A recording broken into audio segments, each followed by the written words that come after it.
War? What is it good for? Absolutely nothing. And to drive that point home with some stark consistency, these are 10 of the most pointless wars that have ever been waged. Number 10, the Pastry War. Most wars are named in a way that gives you an inclination about what they were about, or at least who they were between. The Franco-Prussian War, World War I, the names make sense. So when you hear about a war called the Pastry War, it's not unreasonable to be a little confused about what that even means. The Pastry War did have pastry at its root, but it was more of a war looking for a cause than a cause for a war. It took place in 1838 and 1839 between the nations of France and Mexico. Before this time, Mexico was still a very young nation, and France was not entirely on board with their independence. The Kingdom of France still considered Mexico an extension of Spain, and France and Spain were not on the best of terms, nor had they been for a few hundred years. In 1830, France and Mexico developed a trade relationship, and this led to tensions over taxes. And this helped exacerbate an already existing and relatively insignificant problem. In 1828, during a period of civil unrest in Mexico City, the pastry shop of a man named Remontel was ransacked by Mexican soldiers who ate all of his pastries, and he wanted compensation. Remontel demanded the Mexican government compensate him with 60,000 pesos. His shop was worth only 1,000 pesos. When Mexico declined, he complained to France. The king demanded Mexico pay 600,000 pesos, and Mexico scoffed at the idea. France responded by deploying ships of war to set up a blockade. One thing led to another, and the next thing you know, 30,000 French soldiers have taken over Veracruz and captured the entire Mexican navy. After 7 months with no progress in defeating the French, Mexico had the British intervene on their behalf. They paid France 600,000 pesos, and Remontel got 60,000. Number 9, the Lobster War.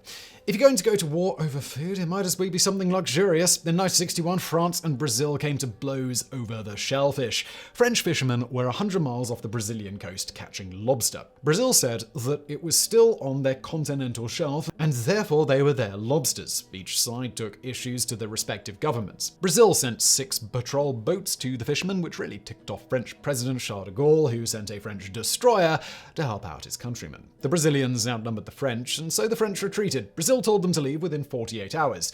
They refused, so one French ship was taken hostage. No guns were fired, but the dispute continued for 3 entire years. Diplomacy won out, and the countries went to international court. The government of Brazil extended their waters to 200 miles, so there would be no further issue. Number 8, Malosia versus East Germany.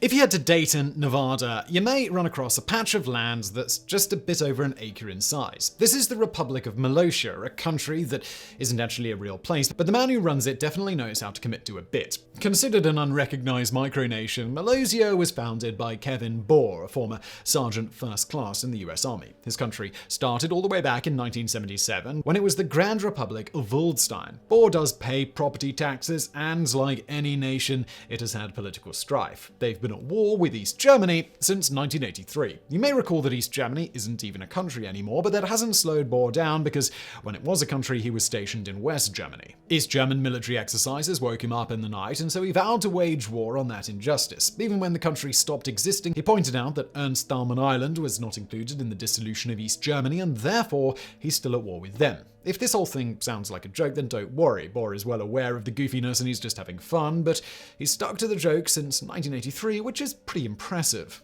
Number 7, the Huskar War. Most people are not likely familiar with Huskar because it's not a great nation with a long history. That's because it's not a nation at all, it's just a town in Spain. In 2021, it had a population of just over 7,000 people. So the fact that Huskar went to war with Denmark seems like a bit of an unbalanced battle. And that doesn't take into account the fact that when the war officially ended in 1981, it had been going on for 172 years. The war dates all the way back to the Napoleonic Wars in 1809. At that time, Denmark supported France in their war against Spain. Napoleon lost, and in 1814 the Treaty of Paris was signed, ending the war between all combatants. All but one. Back in 1809, the town of Huskar decided to also formally declare war on Denmark alongside their countrymen. It was a needless declaration since Spain as a whole was involved, but local politicians can sometimes have bigger, weirder aspirations than their situation normally allows. They never actually engaged in war because the town has a total of 8 municipal guards. The declaration was all but forgotten until 1981 when it was rediscovered. The town had to decide what to do with their still open war against Denmark, alive and strong despite generations of people just not knowing about it. They agreed that ending the war was the right thing to do, and no doubt the people of Denmark slept a little easier that night. Number 6. The Kettle War. It's hard to call any war a good war, but there are things you might want to see in a war if you have the option. Low casualties are obviously the greatest outcome, and if a war can somehow take place with no one dying, then all the better.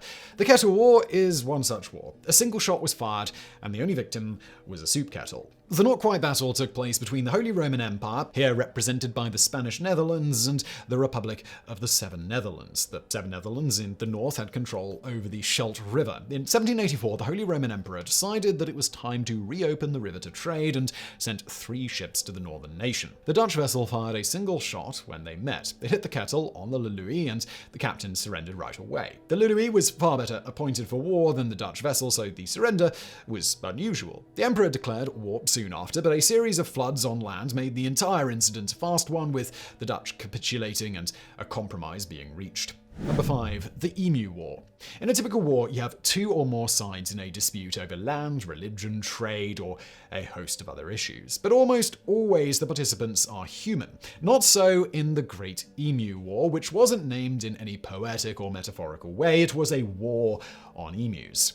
After the First World War, the Australian government began giving out plots of land to their veterans. Thousands of acres were provided as farmlands because Australia had a lot of room to spare, but it was technically not uninhabited. The emus were there, and they were causing a ruckus. They destroyed crops, and they were big enough that they could literally knock over fences by running at them. By 1932, there was a bounty placed on the birds. The farmers couldn't handle them all, so the military was called in. They managed to corner 1,000 of them, and the gun they were going to use to kill them jammed. They took out maybe 10 of them. After several days of trying and 2,500 rounds of ammunition, they'd killed 200. The final tally was about 10 bullets wasted per emu shot. By 1934, the government had provided ammo to the farmers, and sadly, the emus didn't fare well. Nearly 60,000 died, but the species persevered and is now a protected species. Number 4. The AngloZanzibar War. The war in Afghanistan lasted nearly 20 years. It was by no means the longest war ever, but it was America's longest war. There's not really a typical time period for any given war, of course, but typically they last a while. At least a few days, right? The Anglo-Zanzibar War lasted 38 minutes. 2 days before war, the Sultan of Zanzibar had died. The replacement sultan had not been approved by Britain, which was supposed to happen according to the official rules governing Zanzibar as a British protectorate. So Britain told the new sultan that he had to go. In response, he locked himself in the palace. The British had several naval vessels, including warships. The sultan was ordered to stand down by 9 in the morning, but he refused. By 9:02, his artillery was destroyed and the palace was collapsing. Word is the sultan fled at the same time, and by 9:40, his forces surrendered, ending the war. Number 3. The Bucket War. Numerous countries have experienced civil wars over the years, and they're typically over land or ideologies, but not always. For instance, in 1325, the Italian city-states of Modena and Bologna devolved into a war over a bucket. The story goes that soldiers from Modena snagged a bucket from a well in Bologna. This prompted the Bolognese people to send their army to retrieve it. This in turn led to 30,000 foot soldiers on behalf of the Pope coming to the aid of Bologna, while 5,000 others on behalf of the Holy Roman Emperor joined the cause for Modena. Over 2,000 soldiers died, and by some accounts the bucket was nothing more than a colourful story to distract from much greater causes, including Modena taking Bologna's castle. But even in that version, they still stole a bucket. Number 2. The Stray Dog War. In 1925, Bulgaria and Greece proved that just about any pretense for war could be used if one nation was dedicated enough. In this case, it was fought over a stray dog. Of course, as we said, that was just some pretense, and there were bigger issues at play, including a dispute over claims to Western Thrace. Many soldiers had died on both sides over the years. In October 1925, a soldier stationed near the border between Greece and Bulgaria lost control of a dog. The dog ran towards Bulgaria. The soldier ran after, and when he got too close, the Bulgarians shot him. Greek general Pangalos was not about to let this stand. He threatened Bulgaria if they didn't make amends, but they refused. Greece invaded and took possession of a town until the League of Nations ordered them out and ordered Greece to pay for the damage that they'd caused. The Great Goat War. We already saw how Australia went to war against emus, but at least the emus had a fighting chance in that skirmish. Not so for the goats of the Galapagos Islands, which had $10 million in UN funding, 2 helicopters, 100 hunters, and 500,000 rounds of ammunition after them. But hey, the goats lasted nearly 10 years after war was declared, so that's something. Feral goats were introduced to the Galapagos in the 1700s. A few goats turned into 120,000 goats by the 2000s, and they were destroying the island, including the habitat of the native tortoises. They were very directly responsible for the near extinction of the tortoises, so they had to go. This also resulted in a serious loss of food and income for the locals, but alas, no one was fighting back for the goats.